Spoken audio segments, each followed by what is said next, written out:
अस्सलाम वालेकुम। Chapter 3 immunity and disease शुरू करते हैं जी। सबसे पहले क्या है जी कि जो हमारा जिस्म है अल्लाह पाक का एक मतलब है कि शाहकार है। देखिए इसमें कई तरह की चीज़ें मौजूद हैं जो हमारे जिस्म को मुख्तलिफ़ किस्म की बीमारी फैलाने वाले जरासीम से बचाती हैं।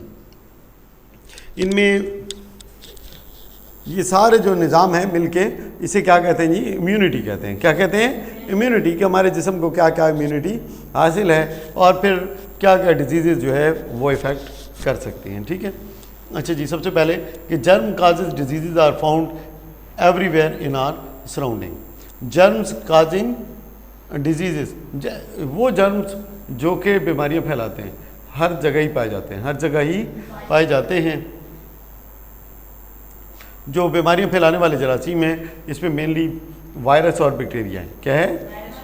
हाँ, तो फंगी भी है मतलब है, लेकिन सबसे ज़्यादा रोल किसका है? वायरस का है और बैक्टीरिया का है। हार्मफुल का मतलब है नुकसान पहुंचाने वाले viruses and bacteria enter our body. ये कैसे हैं हमारी बॉडी में एंटर होते हैं? जब हम खाना खाते हैं, जब हम सांस लेते हैं, किसी चीज़ को टच करते हैं, और इसके साथ अगर हमारा जिस्म ज़ख्मी हो जाता है, कहीं कट वगैरह लग जाता है, तो उस ज़रिए से जरासीम क्या होते हैं हमारे जिस्म में दाखिल हो जाते हैं। ठीक है, तो क्या चीज़ हमें इन बीमारियों से महफूज रखती है? सबसे बड़ी चीज़ है अपनी सफाई। सबसे बड़ी क्या चीज़ है? अपनी सफाई। उसके बाद जो चीज़ खा रहे हैं उसकी सफाई। ठीक है, वो चीज़ साफ़ सुथरी होनी चाहिए, जरासीम से पाक होनी चाहिए। जब वो चीज़ें, जो टूल्स हम यूज़ कर रहे हैं खाने के लिए, वो क्या होने चाहिए? साफ़ सुथरे होने चाहिए। जिस माहौल में हम रह रहे हैं वो भी क्या होना चाहिए? साफ़ सुथरा होना चाहिए।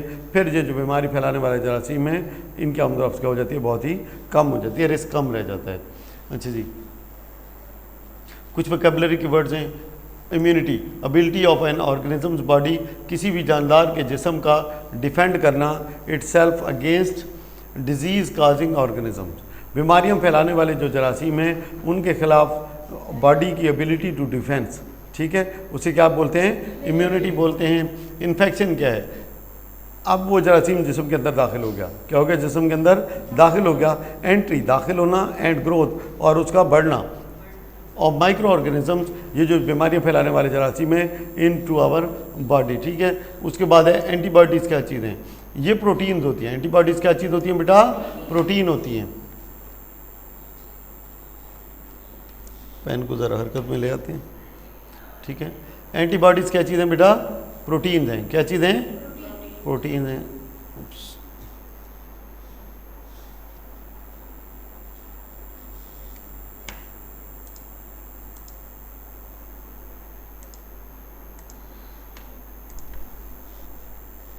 हाँ जी, अब ये काम कर रहा है।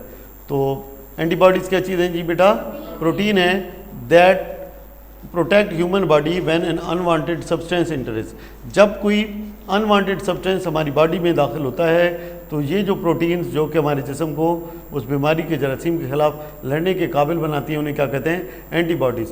पैथोजिन, डिजीज़ काजिंग जर्म्स को पैथोजिन्स कहते हैं। पैरासाइट्स, ये वो ऑर्गेनिजम्स हैं जो कि किसी दूसरे की जिस्म में रह के उसका खाना भी खा जाते हैं और उसको नुकसान भी पहुँचाते हैं। ठीक है, ये कुछ वायरस, बैक्टीरिया, प्लाज्मोडियम, फंगस, ये सारे क्या हैं जी? डिजीज़ काजिंग जर्म्स हैं। क्या हैं? डिजीज़ काजिंग जर्म्स हैं। अब प्लाज्मोडियम इसमें जो वायरस है, बैक्टीरिया है, प्लाज्मोडियम है, फंगस है, ये इनके एग्जांपल्स हैं। ठीक है, आगे चलें। उसके बाद है कंटेजियस, नॉन कंटेजियस, और चलें देखते हैं। सबसे पहले disease that can be transmitted from one person to another all called contagious disease. ठीक है, ये ट्रू है। ये ऐसी बीमारियाँ हैं जो एक से दूसरे तक फैलती हैं। नॉन कंटेजियस वो हैं जो कि दूसरे तक नहीं फैलती। ये क्या है? फॉल्स स्टेटमेंट है। ये सेम ही लिखो, तो ये नेक्स्ट आ गया है। कैंसर एंड डायबिटीज़ और द एग्जाम्पल ऑफ कंटेजियस। तो नहीं, जो कैंसर है और डायबिटीज़ है ये एक से दूसरे पे नहीं फैलती हैं, एक से दूसरे को नहीं फैलती हैं। तो ये भी क्या है? फॉल्स स्टेटमेंट है। अब ये है फ्लू है, पोलियो है, टीबी है, कोविड-19 है, हेपेटाइटिस है, ये नॉन कंटेजियस नहीं, ये कंटेजियस हैं क्योंकि यहाँ भी ये एक से दूसरे को लग जाती हैं। Vaccination is the method of keeping us safe from a disease by injecting weak or killed germs of that disease into our body. तो ये ट्रू है। वैक्सीन क्या होता है? उसी बीमारी के बहुत ही कमज़ोर जरासीम जिस्म में दाखिल किए जाते हैं, जिस्म उन जरासीम को पहचान लेता है और फिर उनके ख़िलाफ़ क्या है, डिफेंस अपना इस्टेब्लिश कर लेता है।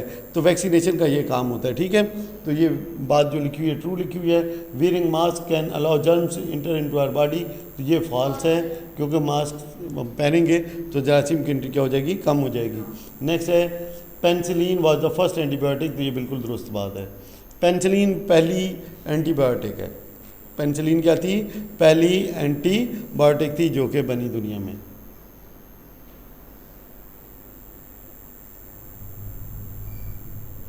पेनिसिलिन जिस चीज़ से बनी वो एक फंगस था। वो क्या था बेटा?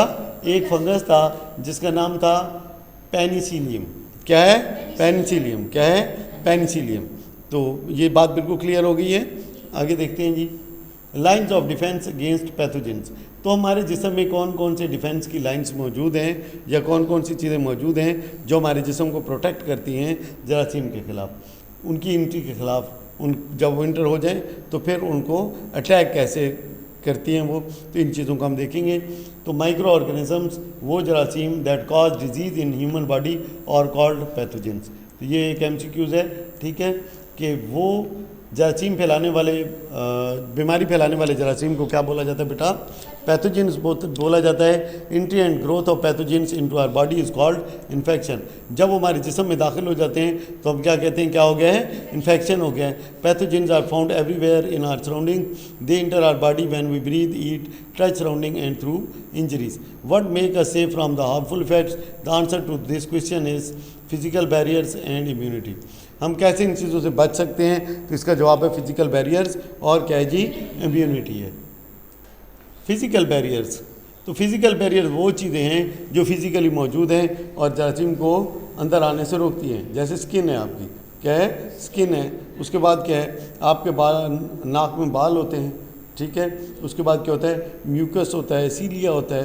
तो ये वो चीज़ें हैं जो फिज़िकल बैरियर्स हैं और जरासीम को जिस्म में अंदर जाने से क्या करती हैं? रोकती हैं। फिज़िकल बैरियर्स क्लियर होगी बेटा बात? तो क्या जी? Are skin, mucous, membranes, hairs, cilia, saliva. अब स्लाइवा कैसे रोकता है? थूक के जरिए। क्या है? इसके अंदर भी एंटीसेप्टिक एजेंट्स होते हैं जो जरासीम को वहीं पे क्या कर देते हैं? मार देते हैं। अच्छा जी, make the first line of defence against infection. तो पहला जो हमारा डिफेंस की लाइन है वो क्या, कौन सी है बेटा? फिजिकल बैरियर्स हैं। क्या चीज़ है? फिजिकल बैरियर्स हैं। They act as barriers to the entry of. Barrier किसी जंगले को या रुकावट को कहते हैं। ये पहली रुकावट है कि जिस्म के अंदर दाखिल होने से रोकने के लिए उसको इस्तेमाल किया जाता है। They act as barrier to the entry of foreign organisms into the body cells. Body के सेल तक पहुंचने से पहले पहले ये क्या करते हैं? उस जरासीम को रोक देते हैं। जरासीम को क्या करते हैं? रोक देते हैं। Human skin has an outer multi layered. हमारी जो स्किन है इसकी एक तह नहीं है, मल्टी लेयर है। क्या है? कई तह हैं। Thick cover of mostly dead cells. ज़्यादातर इसके अंदर क्या होते हैं? डेड सेल्स होते हैं। जो ऊपर वाली स्किन है इसको क्या बोला जाता है बेटा? एपिडर्मिस। क्या बोला जाता है? Epidermis. The dead cells of epidermis keep on shedding and expelling the pathogens away from the skin. ये जो डेड स्किन है, जो डेड एपिडर्मिस है, ये स्किन से चीज़ों को दूर रखती है। देखें, वो जरासीम टकराएगा गिर जाएगा, टकराएगा गिर जाएगा, टकराएगा गिर जाएगा, जिस्म के अंदर दाखिल नहीं हो सकेगा। उसके बाद a pigment called melanin is present in epidermis. Epidermis में अब स्किन किसकी बनी हुई है? एपिडर्मिस की। किसकी बनी हुई है? एपिडर्मिस। अब एपिडर्मिस के अंदर एक चीज़ होती है जिसको क्या बोला जाता है बेटा? मेलानिन। अब पिगमेंट वो चीज़ होती है जिससे कलर बनते हैं। ठीक है ना?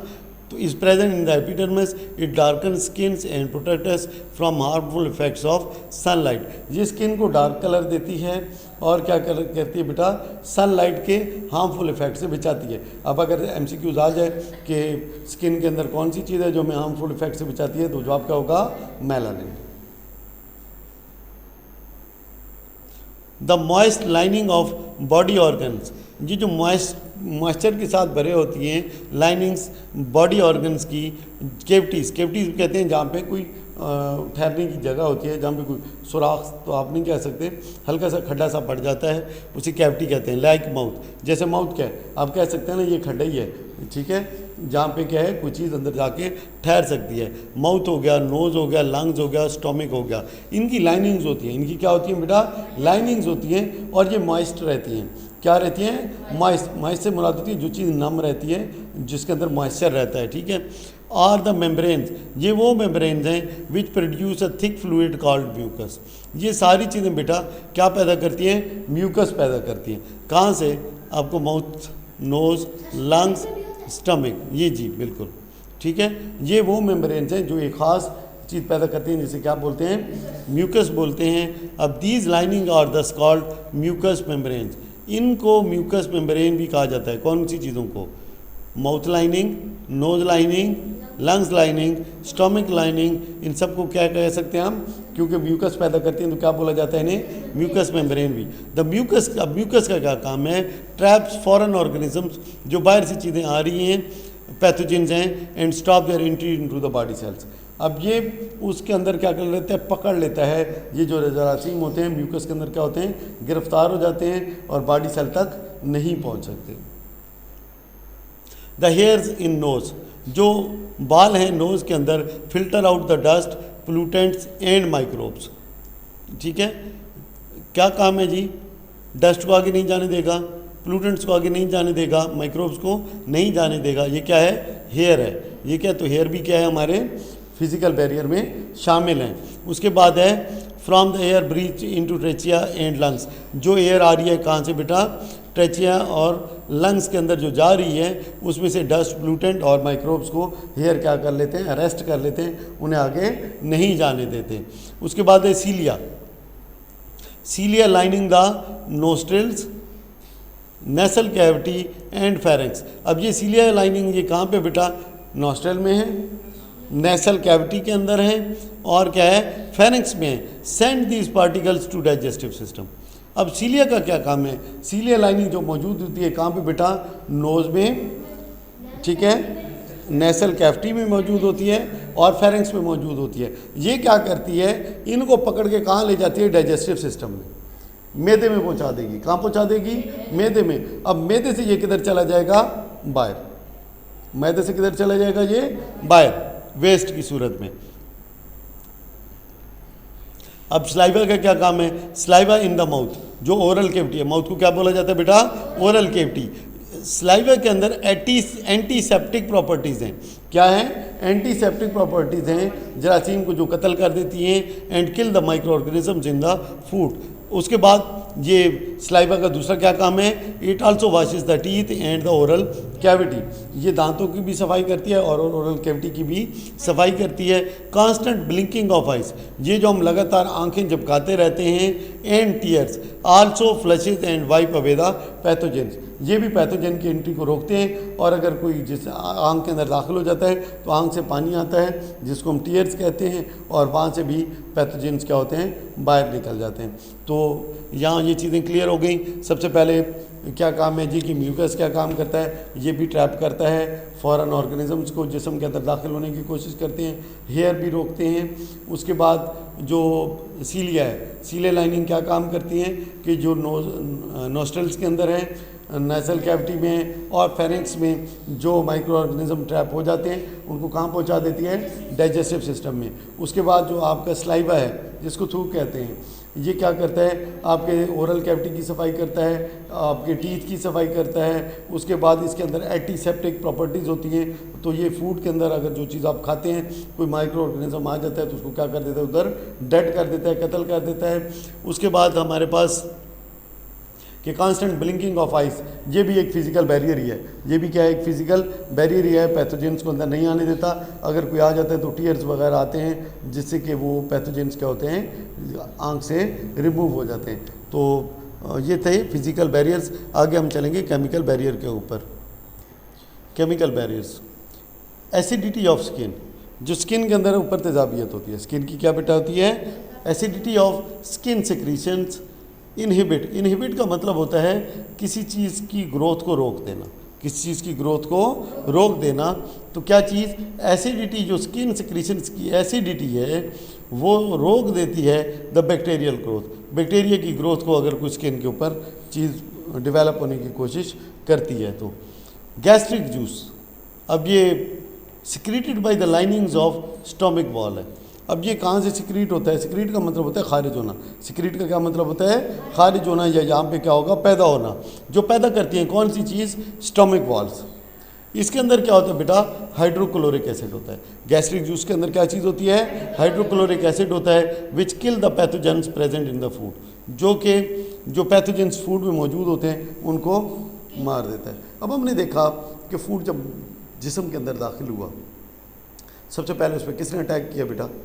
सलाइवा ने। किसने अटैक किया है? सलाइवा ने। उसमें जो पैथोजेंस थे उनको क्या किया? उसने पकड़ लिया और पकड़ के क्या किया? मार दिया। क्या किया? मार दिया। या जो बच गए उनको क्या किया बेटा? म्यूकस ने काबू कर लिया। लेकिन कोई चीज़ फ़र्ज़ करें वहाँ से नहीं काबू में आई और कहाँ पहुँच गई? स्टमक में पहुँच गई। कहाँ पहुँच गई? स्टमक पहुँच गई। तो फिर स्टमक वॉल से जो चीज़ सिक्रीट होती है उसे क्या कहते हैं? गैस्ट्रिक जूस कहते हैं। क्या कहते हैं? अब गैस्ट्रिक जूस के अंदर एक ख़ास किस्म का एसिड होता है जिसे कहते हैं हाइड्रोक्लोरिक एसिड। क्या कहते हैं इसे बेटा? Hydrochloric acid. तो ये काफ़ी डेंजरस किस्म का एसिड है वैसे, ठीक है, लेकिन बॉडी के अंदर एक ख़ास तरतीब से मौजूद होता है और फिर ये क्या करता है बेटा? जरासीम का फूड के अंदर क्या कर देता है? ख़ात्मा कर देता है। जहाँ बात बिल्कुल साफ से क्लियर होगी कि नहीं होगी? अच्छा जी, नेक्स्ट हमारे पास क्या है? ये केमिकल बैरियर्स हैं। हम जो चीज़ पढ़ रहे हैं ये सारे किसके अंदर आ रहे हैं? केमिकल बैरियर में। तो केमिकल बैरियर में जो हमने पहली चीज़ पढ़ी है वो क्या चीज़ पढ़ी है बेटा? Acidity of skin secretion. तो ये हो गया नंबर 1। नंबर 2 हम दूसरी चीज़ जो पढ़ रहे हैं वो बेटा क्या चीज़ है? गैस्ट्रिक जूस है। ये केमिकल बैरियर के अंदर आ जाता है। तीसरी चीज़ है, एक एंजाइम है जिसका नाम है लाइसोजाइम। क्या नाम है? लाइसोजाइम। अब लाइसोजाइम कहाँ पे पैदा होता है? टीयर्स में, आंसुओं में पर्सपायरेशन, पसीने को कहते हैं। पर्सपायरेशन किसको कहते हैं बेटा? पसीने को कहते हैं। उसके बाद सलाइवा के अंदर ये क्या करता है? अब इन लाइसोजाइम का काम क्या है? ये बैक्टीरिया की जो सेल वॉल होती है उसकी क्या होती है? सेल वॉल, उसको ब्रेक कर देता है, उसको तोड़ देता है। अब उसकी दीवार टूट जाएगी सेल की तो क्या होगा? बैक्टीरिया मर जाएगा। बैक्टीरिया क्या होगा? मर जाएगा। तो लाइसोजाइम कैसे काम करता है? It breaks the cell wall, it breaks the cell wall and results in the death of the bacteria. बात समझ लगी कि नहीं समझ लगी? तो ये और ये प्रोड्यूस कहाँ होता है? लाइसोजाइम 3 जगह के ऊपर। नंबर 1 किसके अंदर बेटा? टीयर्स के अंदर। उसके बाद क्या है? पर्सपायरेशन। और तीसरा क्या है? सलाइवा में। तो ये बात अच्छे से साफ होगी कि नहीं होगी? नेक्स्ट हमारे पास क्या है? सीबम। क्या है? Sebum is unsaturated fatty acid. एक ख़ास किस्म का एसिड है। क्या है? Unsaturated fatty acid. नाम क्या है इसका? सीबम। सीबम क्या है? सीबम। उसके बाद it provides a protective film. ये स्किन के ऊपर एक प्रोटेक्टिव कवर से चढ़ा देता है। क्या चढ़ा देता है बेटा? प्रोटेक्टिव कवर से चढ़ा देता है, which inhibits the growth of microbes on the skin. तो इसकी वजह से स्किन के ऊपर कोई चीज़ फिर जो है वो ठहर नहीं पाती, कोई चीज़ ठहर नहीं पाती, जो कि माइक्रोब्स होते हैं, जो बैक्टीरिया वगैरह हैं वो स्किन के ऊपर नहीं रह सकते, क्योंकि ये ऊपर ये मौजूद होता है। तो ये उनको स्किन के साथ इंटरेक्ट करने से क्या करता है? रोक देता है। तो हमने ये किस किस्म का एसिड है बेटा? अनसैचुरेटेड फैटी एसिड है। कहाँ पाया जाता है? पर्सपायरेशन में पाया जाता है। नाम क्या है इसका? सीबम है। और ये क्या करता है? प्रोटेक्टिव फिल्म बनाता है स्किन के ऊपर, जिसकी वजह से बैक्टीरिया की जो ग्रोथ है स्किन के ऊपर वो फिर नहीं होती। बात क्लियर हो गई? ये थे हमारे पास क्या बेटा? Chemical barriers. Next we have non specific defence. Non specific defence वो होता है जिसका कोई ख़ास टारगेट नहीं होता, जिसका कोई ख़ास टारगेट नहीं होता। ये अंधाधुंध काम करता है। इसकी जो आगे जो चीज़ आ जाती है जो इसके रिलेटेड होती है तो उसको ये टैकल कर लेता है।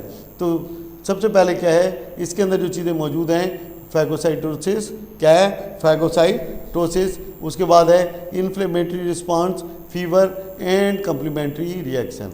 4 चीज़ें बोलेंगी। क्या है? फैगोसाइटोसिस। दोबारा बोलें, आप बोलें बेटा। फैगोसाइटोसिस। क्या नाम है? Phagocytosis, inflammatory response, fever and complementary reactions. तो ये 4 चीज़ें हैं। और ये सारी क्या हैं, नॉन स्पेसिफिक डिफेंस में आते हैं। अब फैगोसाइटोसिस क्या है? फैगोसाइटोसिस बेसिकली एक वो प्रोसेस है जिसमें एक ख़ास किस्म का सेल होता है जिसको क्या कहते हैं, फैगोसाइट्स बोलते हैं। क्या बोलते हैं? तो वो जो बीमारी फैलाने वाले सेल्स होते हैं उनको घेर के खा जाता है। उनको घेर के क्या करता है? ईट कर लेता है। क्या कर लेता है? डाइजेस्ट कर लेता है, ख़त्म कर देता है, खा जाता है बस। ठीक है, इस प्रोसेस को क्या कहा जाता है? फैगोसाइटोसिस। इस प्रोसेस को क्या कहा जाता है? और जो सेल ये काम करता है उसे क्या कहते हैं? फैगोसाइट्स। क्या कहते हैं? फैगोसाइट्स। और ये किस किस्म का सेल है? ये एक वाइट ब्लड सेल है। क्या है? वाइट ब्लड सेल है। और काम क्या करता है? Ingest and eliminate. क्या करता है? इंजेस्ट एंड एलिमिनेट, खा के उसको ख़त्म कर देता है। उसके बाद हमारे पास क्या है? उसमें 4 चीज़ें हमने पढ़ी। तो नेक्स्ट है इन्फ्लेमेटरी रिस्पॉन्स। क्या है? Inflammatory response. तो when a body tissue is damage or injured, जब कोई बॉडी टिश्यू डैमेज या इंजर हो जाता है, इट कॉजेज इन्फ्लेमेशन। तो फिर ये इन्फ्लेमेशन का सबब बनता है। इससे क्या होता है? इन्फ्लेमेशन तो होती क्या है? हीट और बर्निंग इफेक्ट। ठीक है, गर्म लगना, पेन होना, चीज़ को क्या लगना? गर्म लगना, आपको जिस्म का आपको गर्म महसूस होना, जैसे फीवर है। उसके बाद क्या है बेटा? पेन, दर्द का होना, रेडनेस, चीज़ का सुर्ख हो जाना, उस जगह का सुर्ख हो जाना, स्वेल, उस जगह का फूल जाना, लॉस ऑफ फंक्शन, अपना वो काम छोड़ दे, are the signs of inflammation. ये सारी क्या है? इन्फ्लेमेशन की अलामात है। तो फीवर, पेन, उसके बाद swelling, redness, loss of function, ये सारी क्या हैं? इन्फ्लेमेशन के अलामात हैं। Inflammatory response the part of the body's defence mechanism in which special cells called inflammatory cells are sent at the affected site. तो ये जो इन्फ्लेमेशन है इसको रिस्पॉन्ड कौन से सेल्स करते हैं बेटा? Inflammatory cells. ये किन सेल्स का काम है? Inflammatory cells. They remove the harmful foreign substances. ये क्या करते हैं? जो फॉरेन सब्सटेंसेस जो नुकसान पहुंचाने वाले हैं उनको क्या करते हैं बेटा? रिमूव कर देते हैं and begin the healing process. तो इन्फ्लेमेटरी रिस्पॉन्स के अंदर मैंने आपको बता दी जो चीज़ें मौजूद हैं, कौन कौन सी अलामात हैं इसकी। उसके बाद अहम बात कि कौन से सेल्स हैं जो ये काम करते हैं। तो कौन से सेल्स करते हैं जी? Inflammatory sales. वो क्या करते हैं? वहाँ से हार्मफुल चीज़ों को रिमूव कर देते हैं और हीलिंग प्रोसेस को शुरू कर देते हैं। नेक्स्ट हमारे पास इम्यूनिटी। और तो ये इंटरफेरन क्या है जी? Interferon is a chemical. ये एक केमिकल है। क्या नाम है इसका? Interferon is a chemical secreted by the infected cells. जो सेल डैमेज हो चुके होते हैं, जो सेल डैमेज हो चुके हैं, इन्फेक्ट हो चुके हैं, वो एक स्पेशल किस्म का केमिकल खारिज करते हैं जिसे क्या कहते हैं बेटा? इंटरफेरॉन। क्या है? इंटरफेरॉन। तो ये हेल्प अगेंस्ट द पैथोजेंस। ये केमिकल भी क्या करता है बेटा? पैथोजेंस के खिलाफ लड़ने में मदद करता है। कौन सी चीज़ें सिक्रीट करती है? Infected cells. कौन से सेल्स? वो सेल्स जो डैमेज हो चुके हैं। नेक्स्ट वी हैव इम्यूनिटी और स्पेसिफिक डिफेंस। इम्यूनिटी और स्पेसिफिक डिफेंस। इम्यूनिटी और specific defence. The pathogens like virus, bacteria, fungi, toxins cause the body to produce special proteins called antibodies. तो antibodies पहले तो ये पता होना चाहिए बेटा, एंटीबॉडीज़ क्या है? एक प्रोटीन है। ये क्या है? प्रोटीन्स है। ये क्या है? प्रोटीन है। ठीक है, उसके बाद ये पैदा क्यों होती है? जो वायरस है, बैक्टीरिया है, फंगी है, ये जो क्या करते हैं बेटा? एक स्पेशल चीज़ इनके अंदर होती है जिन्हें कहते हैं एंटीजन। इन वायरस पैथोजेंस के अंदर एक ख़ास चीज़ होती है जिसे क्या कहते हैं? एंटीजन। तो जिस्म क्या होता है? वो इन चीज़ों को पहचान लेता है और एक ख़ास चीज़ पैदा करता है जिसे क्या कहते हैं? एंटीबॉडीज़। अब एंटीबॉडीज़ क्या करती हैं? इन एंटीजन के साथ एक बनाती हैं लॉक एंड की रिलेशनशिप। क्या बनाती हैं? लॉक एंड की रिलेशनशिप। और फिर उसको जाके बांध देती है और जिस्म से एलिमिनेट कर देती है। क्लियर हो गई बात? और जो ये चीज़ काम सिस्टम कर रहा होता है वो है लेम्फोसाइट। उन्हें क्या बोलते हैं? लेम्फोसाइट्स। और ये डिफेंस क्योंकि ख़ास किस्म की चीज़ों के अगेंस्ट काम करता है, इसे कहते हैं स्पेसिफिक डिफेंस। बात क्लियर हो गई कि नहीं हो गई? क्या था? इम्यूनिटी या स्पेसिफिक डिफेंस क्या है? जो पैथोजेंस हैं, क्या चीज़ें हैं? पैथोजेंस हैं। इनके अंदर एक ख़ास किस्म की चीज़ होती है बेटा जिसे क्या कहते हैं? एंटीजन कहते हैं। तो ये जिस्म के अंदर एबिलिटी होती है कि वो जब वो उस एंटीजन को देख लेता है, एंटीजन को देख लेता है तो ये ख़ास किस्म की चीज़ पैदा करता है जिसे क्या कहते हैं, एंटीबॉडीज़। एंटीबॉडीज़ है क्या चीज़, एक किस्म की प्रोटीन है।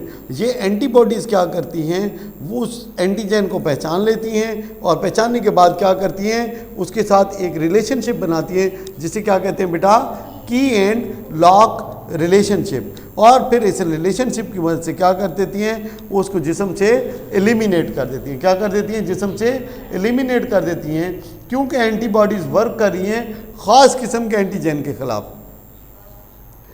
किसके, इसलिए इसे कहते हैं बेटा स्पेसिफिक डिफेंस। क्या बोला जाता है, स्पेसिफिक डिफेंस।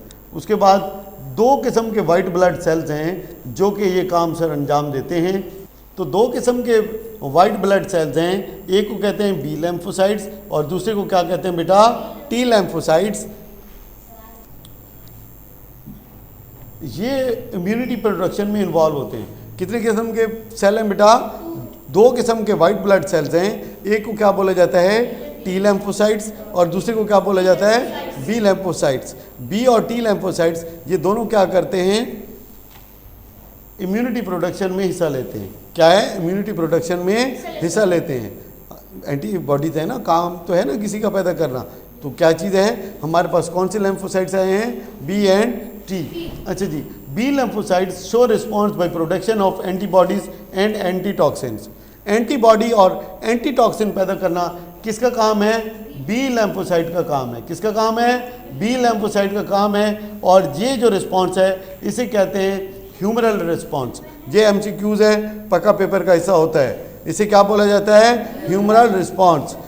ठीक है, और क्या काम करता है जी, क्या काम ये करता है, एंटीबॉडीज़ और एंटीटॉक्सिन्स बनाता है। क्या करता है, एंटीबॉडीज़ और एंटीटॉक्सिन्स बनाता है। जबकि टी लैम्फोसाइट्स क्या करता है, ये डायरेक्ट फाइट करता है पैथोजेंस के साथ और उन्हें बॉडी से क्या कर देता है, एलिमिनेट कर देता है, रिमूव कर देता है। इसे क्या कहते हैं जनाब अली, सेल मीडिएटेड रिस्पॉन्स। इस रिस्पॉन्स को क्या बोला जाता है, तो दोनों चीज़ें क्लियर हो गई। ह्यूमरल रिस्पॉन्स क्या है, इसके अंदर जो बी लैम्फोसाइट्स हैं वो क्या पैदा करते हैं, एंटीबॉडीज़ और एंटीटॉक्सिन्स पैदा करते हैं और इसे कहते हैं ह्यूमरल रिस्पॉन्स। जबकि जो टी लैम्फोसाइट है वो क्या करते हैं, डायरेक्ट फाइट करते हैं पैथोजेंस के साथ and eliminate them from the body. This is called cell mediated response.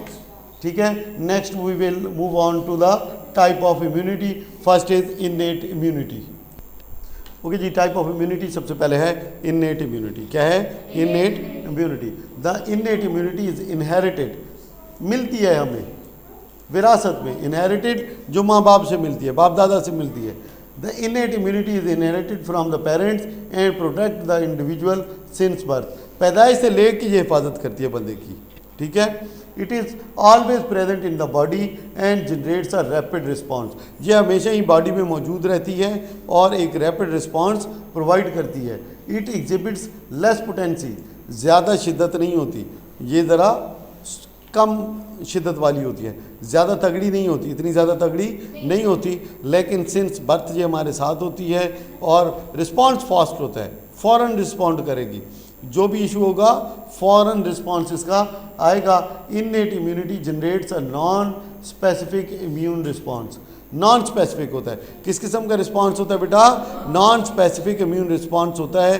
किसी भी किस्म की बीमारी, किसी भी किस्म के हमले की सूरत में ये आगे बढ़ के उसको रोकने की कोशिश करेगी। रेडनेस एंड स्वेलिंग, जो स्किन की जो रेडनेस हो जाती है, क्या होती है, साइडें क्या है, जो रेड हो जाती हैं, और क्या होना, उसका स्वेल होना, फूल जाना।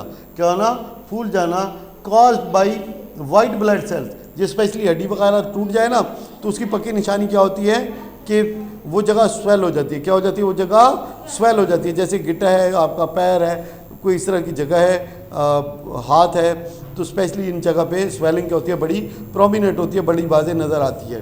क्या चीज़ हमने देखी, रेडनेस, स्वेलिंग, और ये क्या कौन करते हैं जी, वाइट ब्लड सेल्स अंजाम देते हैं। Around a bound is an example of innate immunity. किसी भी ज़ख्म के आसपास की जिस जगह का रेड हो जाना, उस जगह का स्वेल हो जाना, ये किस किस्म की किस चीज़ की बेटा वो है, एग्जांपल है इननेट इम्यूनिटी। ये कहाँ से मिलती है हमें, फ्रॉम आवर पेरेंट्स और उसके बाद ये बाय बर्थ हमारे साथ क्या होती है, अटैच होती है। तो यहाँ पे है, ये हमने देख लिया, बहुत ही ज़्यादा आसान था, है ना। ऐसी बात अभी तक जो पढ़ा है समझ आई है नहीं आई है, ठीक है। नेक्स्ट हम देखते हैं अडॉप्टिव इम्यूनिटी। नेक्स्ट क्या है बेटा, adaptive immunity. The immunity acquired by an individual after the birth is called adoptive immunity. जो वाक़यात और हालात के तहत आप लोगों ने इम्यूनिटी खुद गेन की है, इसे क्या कहते हैं बेटा, अडॉप्टिव इम्यूनिटी।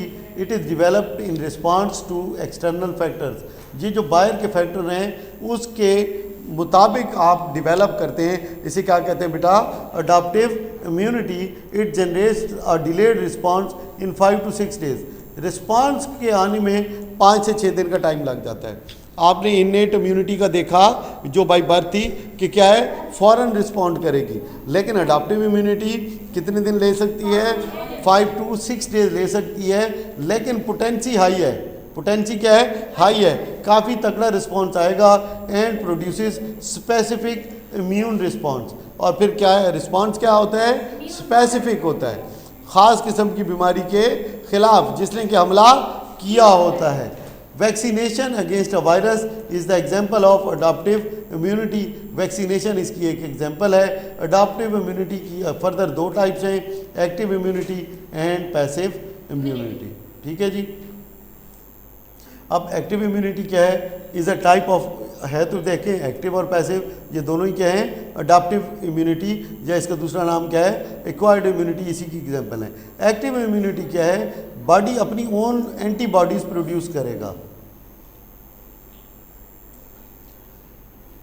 एंटीबॉडीज़ जो प्रोड्यूस करती है, बॉडी जब खुद एंटीबॉडीज़ प्रोड्यूस करती है एक बीमारी के खिलाफ, इसे कहते हैं बेटा कौन सी इम्यूनिटी है, एक्टिव इम्यूनिटी है। Active immunity takes time in producing antibodies and giving response. Active immunity फिर टाइम लेती है एंटीबॉडीज़ पैदा करने में और रिस्पॉन्स देने में। In order to acquire active immunity against a disease, weak or dead pathogens of the said disease are injected in the body in the form of a vaccine. Active immunity हासिल करने के लिए हम क्या करते हैं बेटा, वैक्सीनेशन का काम करते हैं। कौन सा काम सरंजाम देते हैं, वैक्सीनेशन कराते हैं। क्या करते हैं, वैक्सीनेशन कराते हैं। एक्टिव इम्यूनिटी क्लियर हुई है कि नहीं हुई है।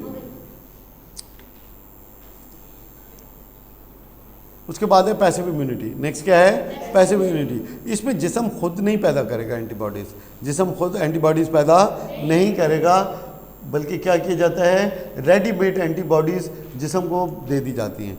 अब ये किस हालत में होता है, यूजुअली एक बंदा इंतहाई शदीद बीमार है और पता है कि यार इसके अपने जिस्म को एंटीबॉडीज़ बनाने में लगेगा टाइम, तब तक पैथोजन उसका सर ले जाएंगे। तो फिर क्या किया जाता है, उसको रेडीमेड एंटीबॉडीज़ प्रोवाइड की जाती हैं जो पहले से तैयार होती हैं, वो जाके जरा बीमारी के ख़िलाफ़ मुकाबला करती हैं। ठीक है। इट इज़ लेस इफेक्टिव, ये ज़्यादा इफेक्टिव और लॉन्ग लास्टिंग नहीं है। बेसिकली लॉन्ग लास्टिंग नहीं है, एक दफ़ा तो काम कर गुजरेगा, लेकिन दोबारा मतलब है कि प्रोटेक्शन बंदे को परमानेंट हासिल नहीं होगी। Immunity produced by the antibodies present in mother's milk is the example of passive immunity. जब बच्चा माँ का दूध पीता है और उस दूध की मदद से उसमें जो एंटीबॉडीज़ मौजूद होती हैं बीमारियों का मुकाबला करता है, तो ये कौन सी इम्यूनिटी है बेटा, पैसिव इम्यूनिटी है। किस किस्म की एग्जाम्पल है, पैसिव इम्यूनिटी की एग्जाम्पल है। एक्टिव इम्यूनिटी भी क्लियर होगी, पैसिव भी क्लियर होगी कि नहीं होगी। ठीक है। नेक्स्ट है जी pathogens causing infectious disease, virus. अब सबसे पहले देखते हैं कि नेक्स्ट है पैथोजेंस कॉजिंग इन्फेक्शियस डिजीज़। तो वो पैथोजेंस जो कि बीमारियां फैलाते हैं, ये हमने पहले 2-3 दिन बात कर ली है। वायरस है, बैक्टीरिया है, फंगी है, ठीक है ना, वो देखिए वो वायरस के अंदर शामिल है। तो बेसिकली यही है, बेसिकली क्या है, यही 3 मेजर पैथोजेंस हैं जो कि बीमारियां फैलाते हैं। अब इसमें देखते हैं सबसे पहले वायरस है। देखिए वायरस एक ख़ास किस्म के मटेरियल का बना होता है जिसे क्या बोला जाता है बेटा, जीनोम बोला जाता है। क्या बोला जाता है, जीनोम होता है। जीनोम के ऊपर एक कवर होता है जिसे क्या बोलते हैं बेटा, कैप्सिड बोलते हैं। क्या बोलते हैं, कैप्सिड बोलते हैं। कैप्सिड के ऊपर एक और कवर होता है जिसको क्या बोला जाता है, कोट बोला जाता है। क्या बोला जाता है, अब ये देखें ये सेल नहीं है, ना न्यूक्लियस है, ना कोई ऐसी कोई चीज़ नहीं है, बात समझ आ रही नहीं आ रही? वायरस किस मटेरियल का बना होता है? जीनोम। जीनोम के ऊपर वाली जो लेयर होती है उसको क्या बोलते हैं जी? कैप्सिड बोलते हैं। कैप्सिड से ऊपर वाला जो कोट होता है उसे क्या बोलते जाता है? इन्वेलप बोला जाता है। क्या बोला जाता है? इन्वेलप। अब इन्वेलप के ऊपर क्या होती हैं बेटा? स्पाइक्स होती हैं। क्या होती हैं? स्पाइक्स होती हैं। अब स्पाइक्स की मदद से ये क्या करता है? होस्ट सेल को पहचानता है। क्या करता है? होस्ट सेल को पहचान लेता है और उसके ऊपर कब्जा कर लेता है। उसके ऊपर क्या कर लेता है? कब्जा कर लेता है और उसको खाना शुरू कर देता है। और उसको फिर उसी में से, उसी सेल की मदद से रिप्रोडक्शन करता है, अपने आप को रिप्लिकेट करता है और बहुत सारे नए वायरस बना लेता है। जब होस्ट सेल में कुछ नहीं बच जाता तो उसको क्या कर देता है? ये डिस्ट्रॉय कर देता है और फिर क्या करता है? अगले होस्ट सेल पे मूव कर जाता है। इस तरह से ये लम्हों में ही बहुत ज़्यादा अपनी प्रोडक्शन को बढ़ा देता है और होस्ट सेल को तबाह पे तबाह किए जाता है। तो ये टोटल इसका तरीक़ेकार है वायरस का। क्लियर हो गया कि नहीं हो गया? किस मटेरियल से बना होता है? जीनोम से बना होता है। जीनोम के ऊपर एक कोट होता है जिसे क्या बोलते हैं? कैप्सिड। कैप्सिड के ऊपर एक और कवर होता है जिसे बोलते हैं इन्वेलप। इन्वेलप के ऊपर एक और चीज़ होती है जिसे क्या बोलते हैं? हम स्पाइक्स बोलते हैं। ये जो कैप्सिड है, ये वाली जो चीज़ है, ये किससे बना होता है बेटा? प्रोटीन से बना होता है। ये किससे बना होता है? ये कैप्सिड किससे बना होता है? प्रोटीन से बना होता है। ये याद रख लीजिएगा। और तरीक़ेकार मैंने आपको बता दिया कि क्या कहता है कि जब किसी होस्ट सेल पे हमला करता है, उसी के कंपोनेंट्स को यूज़ करते हुए अपने मज़ीद अपने जैसे वायरस बना लेता है। जब इसका वो होस्ट सेल के ऊपर कुछ और नहीं बच जाता, उसके सारे कंपोनेंट्स ये यूज़ अप कर लेता है, तो फिर क्या करता है? उस होस्ट सेल को डिस्ट्रॉय कर देता है और फिर अगले होस्ट सेल पे अटैक कर देता है। इस तरह से ये वायरस फैलते हैं। जो बीमारियाँ वायरस की वजह से फैलती हैं उनमें कौन सी शामिल हैं? एड्स है, कोविड-19 है, हेपेटाइटिस है, पोलियो है, कॉमन कोल्ड है, मीजल्स है। याद रखिएगा। कौन कौन सी बीमारियाँ? ज़रा एक दफ़ा पढ़ें, यहाँ से देख लें। ये पोलियो के वायरस हैं, इतने खूबसूरत खूबसूरत। हाँ हेपेटाइटिस बी, कोविड-19 देखने को कोई फूलों टाइप चीज़ लगती है, लेकिन अंदर जब जाता है तो फिर अपना रंग रंग दिखाता है। ठीक है। उसके बाद क्या है जी? ये स्मॉल पॉक्स है, मीजल्स है। मीजल्स तो काफ़ी ख़तरनाक लग रहे हैं भाई। और ये कॉमन कोल्ड वायरस, कलर तो प्यारा है लेकिन ये जो इसके अंदर कांटे से लगे हुए हैं ना, ये काम को क्या कर रहे हैं? ख़राब कर रहे हैं। तो ये बीमारियाँ याद रहेंगी नहीं रहेंगी? नेक्स्ट हम आ जाते हैं किसके ऊपर बेटा? एंटीबॉडीज़। एंटीबायोटिक्स जो होती हैं ये इंपॉर्टेंट है। एंटीबायोटिक्स वायरस के ऊपर असर नहीं करती हैं। एंटीबायोटिक्स वायरस के ऊपर असर नहीं करती हैं। एंटीवायरल मेडिसिन दी जाती है। एंटीवायरल मेडिसिन दी जाती है। जो एंटीबायोटिक्स हैं वो वायरस के ऊपर असर नहीं करती। नेक्स्ट है हमारे पास बैक्टीरिया। नेक्स्ट है हमारे पास बैक्टीरिया। अब बैक्टीरिया क्या है जी? Bacteria are single celled microorganisms found in every type of environment. ये सिंगल सेल है। ये क्या है? सिंगल सेल है। ये भी पूरी तरह का वो नहीं है, आप कहेंगे सेल है, लेकिन तकरीबन सेल की तरह है। यूनिसेलुलर है, सिंगल सेल है। क्या है? सिंगल सेल है। वायरस तो सेल ही नहीं था। वायरस तो सेल ही नहीं था। ये बैक्टीरिया क्या है? एक किस्म का सेल है। देखते हैं इसके अंदर क्या चीज़ है। अब bacterial cell is simply a nucleoid और डीएनए। ये सिंपली क्या होता है? एक न्यूक्लियाइड या क्या होता है बेटा? डीएनए होता है। कंप्लीट सेल नहीं होता क्योंकि इसके अंदर न्यूक्लियस नहीं होता। न्यूक्लियर मेम्ब्रेन वगैरह इसके अंदर प्रेजेंट नहीं है। न्यूक्लियर मेम्ब्रेन इसके अंदर प्रेजेंट नहीं है। इसके अंदर क्या चीज़ है? अच्छा जी, इसे ये सिर्फ न्यूक्लियाइड या डीएनए है। क्या चीज़ है? न्यूक्लियाइड या डीएनए है। तो पढ़ते हैं। A bacterial cell is simply a nucleoid DNA without any nuclear membrane present in the cytoplasm surrounded by a plasma membrane and an outer protective cell wall. अब यहाँ पे देखें, ये चीज़ है, ये साइटोप्लाज्म है। ये एरिया क्या है बेटा? साइटोप्लाज्म है। इसके अंदर क्या चीज़ मौजूद है? डीएनए मौजूद है। क्या चीज़ मौजूद है? डीएनए मौजूद है। और एक इसकी सेल वॉल है। एक क्या है? इसकी सेल वॉल है। और साइटोप्लाज्म को किस चीज़ ने सराउंड किया होता है? प्लाज्मा मेम्ब्रेन ने। किसमें? प्लाज्मा मेम्ब्रेन ने। तो दोबारा मैं बता देता हूँ, उम्मीद है कि ये मतलब है कि पढ़े बगैर इंशाल्लाह आपका क्लियर हो जाएगा। सबसे पहले क्या है? अंदर क्या है? साइटोप्लाज्म है। ये वाला एरिया क्या है बेटा? साइटोप्लाज्म है। ये जो चीज़ मौजूद है यहाँ पे अंदर कौन सी चीज़ मौजूद है? डीएनए या न्यूक्लियाइड। क्या बोलते हैं, डीएनए या न्यूक्लियाइड मौजूद है और इसको एक मेम्ब्रेन ने घेरा हुआ है जिसे क्या कहते हैं, प्लाज्मा मेम्ब्रेन। क्या बोलते हैं, प्लाज्मा मेम्ब्रेन। और प्लाज्मा मेम्ब्रेन के बाहर क्या है बेटा, सेल वॉल है। प्लाज्मा मेम्ब्रेन के बगैर क्या है, सेल वॉल है। उसके बाद एक और इम्पॉर्टेंट यहाँ पे है, सम बैक्टीरिया है protective capsule over the cell wall. बाद जो होते हैं बैक्टीरिया उनमें सेल वॉल के बाहर भी एक चीज़ होती है जिसे क्या बोला जाता है, कैप्सूल। ये जो आपको ये जो चीज़ नज़र आ रही है, ठीक है, ये जो पॉइंट है इसे क्या बोला जाता है, कैप्सूल बोला जाता है। क्या बोला जाता है, कैप्सूल। तो क्लियर हो गया। सबसे अंदर क्या चीज़ थी, साइटोप्लाज्म था। साइटोप्लाज्म के अंदर क्या चीज़ मौजूद थी, आपके पास डीएनए मौजूद था। डीएनए के बाहर एक प्रोटेक्टिव कवरिंग है, उसको क्या बोला जाता है जनाब Ali, plasma membrane. Plasma membrane के बाहर क्या है, सेल वॉल है। और बाद जगह सेल वॉल के ऊपर एक और चीज़ भी होती है जिसे क्या कहते हैं, कैप्सूल कहते हैं। अच्छा जी, राइबोसोम्स, ये इंपॉर्टेंट है, एमसीक्यूज है। Ribosomes are the site for the protein synthesis. One or more flagella, क्या है, वन आर मोर, ये जो लंबूथरा पड़ा हुआ है, one or more flagella, one or more flagella can help the cell to move. ये जो चीज़ जो फ्लैजिला है ये क्या करता है, सेल को मूव करता है। सेल को क्या कराता है, मूव कराता है एक जगह से दूसरा। उसके बाद है pili. Pili can help certain bacteria attach with the host cell. ये जो ऊपर आपको नज़र आ रहे हैं इसे क्या बोलते हैं, पिल्ली बोलते हैं। क्या बोलते हैं, पिल्ली बोलते हैं। ये बैक्टीरिया को हेल्प करती है होस्ट सेल को पकड़ने में, होस्ट सेल को पकड़ने में और उसके साथ चिपकने में उसको मदद देती है। अच्छा जी, अब बीमारियां कौन कौन सी हैं जी, cholera, diarrhoea, typhoid, tuberculosis, tetanus are the diseases caused by bacteria. दोबारा बीमारी की तरफ बाद में आते हैं। सबसे पहले मैं इसकी दोबारा मतलब है कि आपको एक दफ़ा वो क्लियर कर दूं कि आपको यहाँ पढ़ने की बजाय क्या है बेटा, ऐसे ही आपको याद हो जाए। सबसे पहले क्या है, ये जो जिस चीज़ के अंदर न्यूक्लियाइड या डीएनए मौजूद है उसे क्या बोला जाता है बेटा, साइटोप्लाज्म। उसे क्या बोला जाता है, साइटोप्लाज्म। अब साइटोप्लाज्म के अंदर जो चीज़ मौजूद है वो क्या है, डीएनए है। अब डीएनए की जो आउटर कवरिंग है वो क्या है, प्लाज्मा मेम्ब्रेन है। क्या है, प्लाज्मा मेम्ब्रेन है। प्लाज्मा मेम्ब्रेन के बाहर क्या चीज़ है बेटा, सेल वॉल है। और बाद जगह पे सेल वॉल के बाहर क्या चीज़ होता है, कैप्सूल होता है। यहाँ पे पिल्ली होती है।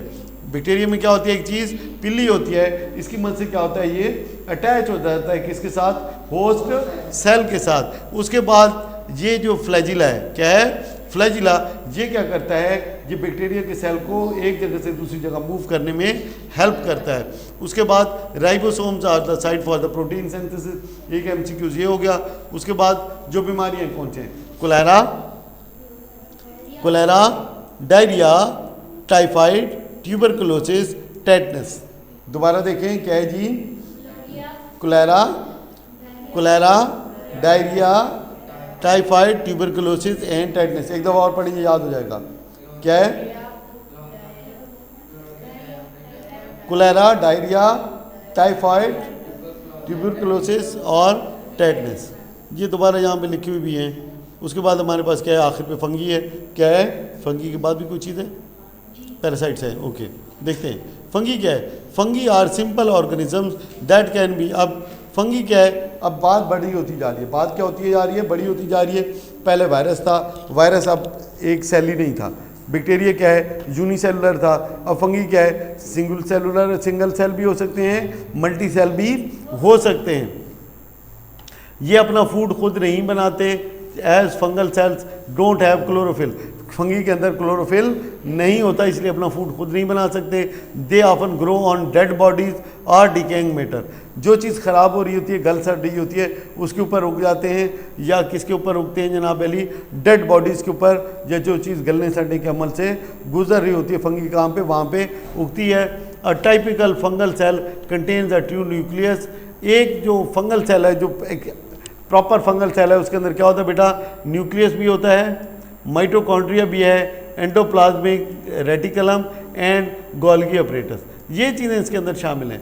कौन कौन सी चीज़ें शामिल हैं इसके सेल के अंदर, प्रॉपर मतलब है कि क्या है, न्यूक्लियस मौजूद है, माइटोकॉन्ड्रिया मौजूद है, एंडोप्लाज्मिक रेटिकुलम और गोल्गी अपरेटस। और क्या है, गोल्गी अपरेटस। चार चीज़ें थी। कितनी चीज़ें थी, चार चीज़ें। क्या जी, न्यूक्लियस, माइटोकॉन्ड्रिया, एंडोप्लाज्मिक रेटिकुलम और गोल्गी अपरेटस।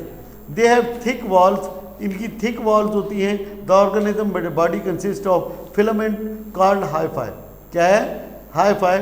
ऑर्गेनिज्म की बॉडी एक फिलामेंट होता है ख़ास किस्म का, उसे कहते हैं hyphae. Fungi reproduced by means of spores, yeast, mould, mushroom are examples of fungi. Sorry, जहाँ पे मेरे ख्याल में बात थोड़ी सी आगे पीछे कर दी मैंने। Fungi reproduced by means of spores. Fungi की जो रिप्रोडक्शन होती है किस जरिए होती है बेटा? स्पोर्ट्स के जरिए होती है। क्या होती है? स्पोर्ट्स के जरिए होती है। इसकी एग्जांपल्स में क्या शामिल हैं? यीस्ट, मोल्ड और मशरूम। ये मुख्तलिफ़ किस्म की फंगी की एग्जांपल्स हैं। कुछ फंगी ऐसी होती है जिसे आप खा भी सकते हैं, जिसे आप खा भी सकते हैं, जैसे मशरूम है। जैसे क्या है? मशरूम है। लेकिन कुछ जहरीली होती हैं और कुछ नॉर्मल होती हैं, तो ये जानना ज़रूरी है इसको खाने से पहले कि कौन सी जहरीली है। पॉइजनस तो नहीं है। अगर पॉइजनस होगी तो फिर काम ख़राब हो सकता है। फंगी क्लियर हो गई? नंबर 1 क्या बात हुई कि जनाब Ali single cell multi cell हो सकते हैं, अपना फूड खुद नहीं बना सकते क्योंकि इसके अंदर क्लोरोफिल नहीं होता। कहाँ उगते हैं? डेड और डिकेइंग मैटर के ऊपर ये उगते हैं। उसके बाद इसका जो अंदर स्ट्रक्चर है वो किसका है, किस तरह का है? न्यूक्लियस इसके अंदर मौजूद होता है, उस माइटोकॉन्ड्रिया मौजूद होता है, एंडोप्लाज्मिक रेटिकुलम और गोल्गी ऑपरेटस, ये 4 चीज़ें इसका हिस्सा हैं। उसके बाद ये इसकी जो रिप्रोडक्शन है ये क्या होती है? Bye means of spores. इसकी जो एग्जांपल्स हैं उसके अंदर क्या चीज़ मौजूद है? यीस्ट है, मोल्ड और मशरूम इसकी एग्जांपल्स हैं। जो बीमारियां इसकी वजह से फैलती हैं, एक क्या है? एथलीट फुट, जॉक इच और रिंग वॉर्म। जो कॉमन बीमारियां फैलती हैं वो कौन कौन सी हैं? एथलीट फुट, जॉक इच और रिंग वॉर्म। कौन कौन सी बीमारियां जी? Athlete foot, ringworm. Next we have parasites. The organisms that live in or on the body of other organisms are called parasites. Parasites वो चीज़ें हैं, वो माइक्रो ऑर्गेनिजम्स हैं जो कि रहते हैं किसी दूसरे के ऊपर, किसी दूसरे जानदार के ऊपर। माइक्रो ऑर्गेनिजम्स भी हो सकते हैं, इससे हट के भी हो सकते हैं। तो जो दूसरे के ऊपर रहते हैं इसे क्या कहते हैं? उसी को खाते हैं, उसी को डंक मारते हैं, उसी को नुकसान पहुंचाते हैं। उसी कुछ जिस्म के अंदर रहते हैं और कुछ जिस्म से बाहर रहते हैं, तो उन्हें क्या कहते हैं? पैरासाइट्स कहते हैं। The organisms on which parasite live are called host. अब ऑर्गेनिज्म जिसके अंदर रहते हैं, जिसके ऊपर रहते हैं, गुजारा करते हैं, उसे वो चीज़ क्या कहलाती है? होस्ट कहलाती है। पैरासाइट अपनी खुराक होस्ट से हासिल करते हैं। 2 मेन किस्म के पैरासाइट हैं जो कि जिस्म में बीमारियां फैलाते हैं। एक कहते हैं बेटा एंडोपैरासाइट और दूसरे को क्या बोलते हैं? एक्टोपैरासाइट। तो एंडोपैरासाइट वो हैं जो बॉडी के अंदर रहते हैं। क्या है? Live inside the body. वो पैरासाइट जो बॉडी के अंदर रहते हैं उन्हें क्या कहते हैं बेटा? एंडोपैरासाइट। एंडोपैरासाइट की क्या एग्जांपल है? Malarial parasite, tapeworm, roundworm. Tapeworm, roundworm, malarial parasite, ये क्या है? एंडोपैरासाइट की एग्जांपल्स हैं। किसकी एग्जांपल हैं? एंडोपैरासाइट की एग्जांपल क्या हो गई? मलेरियल पैरासाइट, उसके बाद क्या है? टेपवर्म और राउंडवर्म। उसके बाद है the parasites that live outside the body. जो बॉडी के आउटसाइड पे रहते हैं उन्हें क्या कहते हैं? एक्टोपैरासाइट्स। अब एक्टोपैरासाइट्स कौन सी हो गई? ये जो जुएँ हैं, क्या है? जुएँ हैं। ये क्या है बेटा? एक्टोपैरासाइट्स हैं, जिस्म के बाहर रहती हैं और खून चूसती हैं। Insect such as ticks, lice and mosquito. जरा देखें, मॉस्किटो भी उसी में शामिल है। मॉस्किटो भी उसी में शामिल है।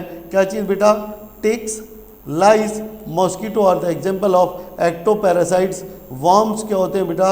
और larger multicellular organism that can live inside as well outside the human body. जो वर्म्स हैं, जो क्या है बेटा? वर्म्स हैं, वो जिस्म के अंदर भी रह सकते हैं और जिस्म के बाहर भी रह सकते हैं। नेक्स्ट है part of immune system. Parts of immune system: the system of body parts, cell, tissues, organs that work together to defend the body against the attack of pathogen is called immune system. अब immune system क्या है? इसके अंदर cell भी मौजूद हैं बेटा, tissues भी मौजूद हैं, ऑर्गन्स भी मौजूद हैं, दैट वर्क टुगेदर, जो कि इकट्ठे मिल के काम करते हैं। क्या करते हैं? मिल के काम करते हैं। To defend the body against the attack of pathogens, ताकि बॉडी को डिफेंड किया जा सके पैथोजेंस के अटैक के खिलाफ। इसे क्या कहते हैं बेटा? Immune system. यहाँ तक बात क्लियर होगी। उसके बाद है the organs involve in immune system are found throughout the body. ये पूरे जिस्म में है। ऑर्गन्स जो बीमारियों के खिलाफ काम करते हैं ये किधर मौजूद हैं? पूरे जिस्म में मौजूद हैं। देखिए आप यहाँ पे टॉन्सिल्स कहाँ मौजूद हैं बेटा? ये गले के अंदर, ठीक है। उसके बाद थाइमस कहाँ मौजूद है? ये देखिए, अच्छा जी, 2 लंग्स के बीच में यहाँ पे मौजूद है। उसके बाद बोन मैरो कहाँ मौजूद है? हड्डी के अंदर, हड्डी के अंदर। स्प्लीन देखिए ये कहाँ पे पड़ा है, ठीक है, बेली में, स्टमक से साइड पे थोड़ा सा। उसके बाद क्या है? एक्सिलरी लाइम्फ नोड्स, ये कहाँ मौजूद हैं? ये इधर आए गए हैं। उसके बाद क्या है? पायर पैचेस क्या है? ये अंदर वहाँ पे मौजूद हैं आपकी, ये जो जिसको आंतिंग कहते हैं, जिसे क्या कहते हैं आप? आंतिंग कहते हैं, इसके अंदर मौजूद है। उसके बाद है इंग्विनल लाइम्फ नोड, ये यहाँ पे मौजूद है बेटा आपका। और अपेंडिक्स कहाँ मौजूद है? देखें ये इधर मौजूद है। तो ये सारी चीज़ें अब आपको वैसे भी देख के भी आइडिया हो जाएगा कि ये कहाँ कहाँ पे मौजूद है। तो फुल बॉडी के अंदर है, किधर हैं? फुल बॉडी के अंदर हैं, पूरे जिस्म के अंदर ये मौजूद हैं। उसके बाद है the organs involve in the immune system are found throughout the body and work to produce lymphocytes. और क्या पैदा करते हैं बेटा? ये जो चीज़ पैदा करते हैं ऑर्गन्स, उन्हें क्या बोलते हैं? लाइम्फोसाइट्स। क्या बोलते हैं उन्हें? लाइम्फोसाइट्स पैदा करते हैं। एंड आर दस नाउन एज लैम्फॉइड ऑर्गन्स। इसी वजह से इन्हें क्या कहा जाता है? लैम्फॉइड ऑर्गन्स। क्यों कहा जाता है लैम्फॉइड ऑर्गन्स? क्योंकि जो चीज़ ये प्रोड्यूस करते हैं उसे क्या कहते हैं? लाइम्फोसाइट्स। ये क्या पैदा करते हैं? लाइम्फोसाइट्स। इसी वजह से इनका नाम क्या है? लैम्फॉइड ऑर्गन्स। उसके बाद है लैम्फॉइड नोड्स। अब इसके अंदर मौजूद है क्या क्या चीज़ें? Lymph node, thymus, spleen, bone marrow, tonsils, adenoids. उसके बाद क्या है? Appendix and Peyer's patches are organs called lymphoid organs. अब लैम्फॉइड ऑर्गन कौन कौन से हैं? लैम्फॉइड ऑर्गन कौन कौन से हैं? उसके अंदर क्या है जी? हमारे पास लाइम्फ नोड्स। सबसे पहले क्या है बेटा हमारे पास? लाइम्फ नोड्स। क्या है हमारे पास? लाइम्फ नोड, ये मौजूद है जी, ठीक है। उसके बाद क्या है? दूसरा हमारे पास क्या है बेटा? थाइमस। थाइमस ये मौजूद है, ठीक है। उसके बाद क्या है हमारे पास? स्प्लीन, आपको ये सारे पहले दिखा चुका हूँ, ठीक है। उसके बाद क्या है जी? बोन मैरो है। ये सारे थ्रू आउट द बॉडी मौजूद हैं और सबको क्या कहा जाता है? लैम्फॉइड ऑर्गन्स। क्या कहा जाता है? लैम्फॉइड ऑर्गन्स। ये याद एक दफ़ा पढ़ेंगे याद हो जाएगा कि नहीं हो जाएगा, ठीक है। सेकेंडली इनको हम डिटेल में अब डिस्कस भी करेंगे, डिटेल में डिस्कस भी करेंगे। सबसे पहले काम किसका आ रहा है हमारे पास? लाइम्फ नोड्स का आ रहा है। किसका आ रहा है बेटा? लाइम्फ नोड का आ रहा है। थोड़ा सा इसको क्लियर कर लेते हैं ताकि पॉइंट करने में आसानी रहे। हमारे पास क्या आ रहा है? एक्सिलरी लाइम्फ नोड्स, ठीक है। ये आपको ग्रीन कलर से आपको ये दिखाया जा रहा है यहाँ पे, ठीक है। अच्छा जी, क्या जी? लाइम्फ नोड्स आर स्मॉल ग्लैंड्स। ये क्या? स्मॉल ग्लैंड्स हैं that contain immune cells and found in different parts of the body. आपको सिर्फ एक जगह के ऊपर दिखाया गया है। ये क्या है? मौजूद है कहाँ पे बेटा?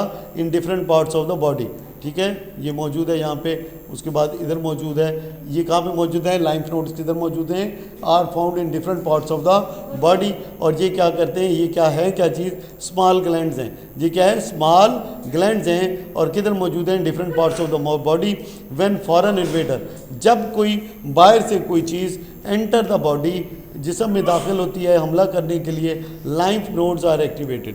कौन सी चीज़ एक्टिवेट हो जाती है? लाइम्फ नोड एक्टिवेट हो जाते हैं। दे replicate themselves, analyze the foreign body, produce specific lymphocytes and send them to fight off the invader. जिस्म में जो ही कोई हमलावर दाखिल हुआ, जिस्म में जो ही कोई इन्वेडर दाखिल हुआ, तो सबसे पहले कौन सी चीज़ अलार्म बजाएगी? लाइम्फ नोड्स क्या हो जाएंगे? ये एक्टिवेट हो जाएंगे। क्या क्या हो जाएंगे? एक्टिवेट हो जाएंगे। क्या चीज़ पैदा करेंगे? लाइम्फोसाइट्स। ये मैंने सबको बताया, ये सारी क्या चीज़ पैदा करते हैं? लाइम्फोसाइट्स। लाइम्फोसाइट्स पैदा करेंगे किस काम के लिए? To fight against the pathogens, to fight against pathogen. Lymph node clear हो गया कि नहीं हुआ? देखिए अगर वैसे याद करें तो मुश्किल है, समझ के आप बात याद करेंगे तो इंशाल्लाह कोई इशू नहीं होगा। Next, thymus. क्या है? Thymus. Let's see where is thymus. जी यहाँ मौजूद है थाइमस, ठीक है। क्या है? थाइमस। क्लियर हुआ है नहीं हुआ? थाइमस किधर है? ये शहजादा, देखते हैं थाइमस का काम क्या है। Thymus is found in the upper part of the chest beneath the breast bone. जो ब्रेस्ट बोन है उसके नीचे, जो ब्रेस्ट बोन है उसके बिल्कुल नीचे ये जगह है। ये जो सेंटर, आप अगर उंगली से निशान लगाएं तो सेंटर में जहाँ पे ब्रेस्ट बोन ख़त्म हो रही है, इसके बीच में एक आपको कैविटी सी आती है जहाँ पे उंगली आपकी नीचे प्रेस हो जाती है। ये जगह है किसकी? थाइमस की। ये किसकी जगह है? थाइमस की। अब थाइमस का क्या है? तो लोकेशन आपको मालूम हो गई, upper part of the chest beneath the breast bone. It facilitates maturation of T lymphocytes. ये क्या चीज़ पैदा करती है बेटा? T lymphocytes. और टी लैम्फोसाइट का आपने क्या पढ़ा था? डायरेक्टली फाइट करते हैं। टी लैम्फोसाइट्स क्या करते हैं? डायरेक्टली फाइट करते हैं। जबकि बी लैम्फोसाइट क्या करते हैं? एंटीबॉडीज़ पैदा करते हैं, एंटीटॉक्सिन्स पैदा करते हैं। जबकि टी लैम्फोसाइट क्या करते हैं? डायरेक्ट फाइट करते हैं। तो थाइमस का क्या काम है? इसने क्या चीज़ प्रोड्यूस की बेटा? टी लैम्फोसाइट प्रोड्यूस किए which provide cell mediated immunity. हमने क्या था, ये कौन सा रिस्पॉन्स होता है? सेल मीडिएटेड रिस्पॉन्स होता है। तो ये जो इम्यूनिटी क्या कहलाएगी? सेल मीडिएटेड इम्यूनिटी कहलाएगी। The specific task of thymus is to learn. जो थाइमस का असल काम क्या है? लर्न करना, रिकॉग्नाइज और remember the invader and initiate for the production और selection of T lymphocytes so that their attack can be quickly mounted the next time invader is encountered. Thymus का क्या काम है? जो बंदा आ गया है अब उसको याद रखना। जो इन्वेडर आ गया है, जो पैथोजन हमला करने आ गया है, उसको लर्न करना, उसको याद रखना। उसको क्या करना? याद रखना। फिर याद रखने के बाद नेक्स्ट टाइम वो जब आएगा, नेक्स्ट टाइम वो जब जिस्म में आएगा, या तो प्रोड्यूस करनी है क्या? टी लैम्फोसाइट्स।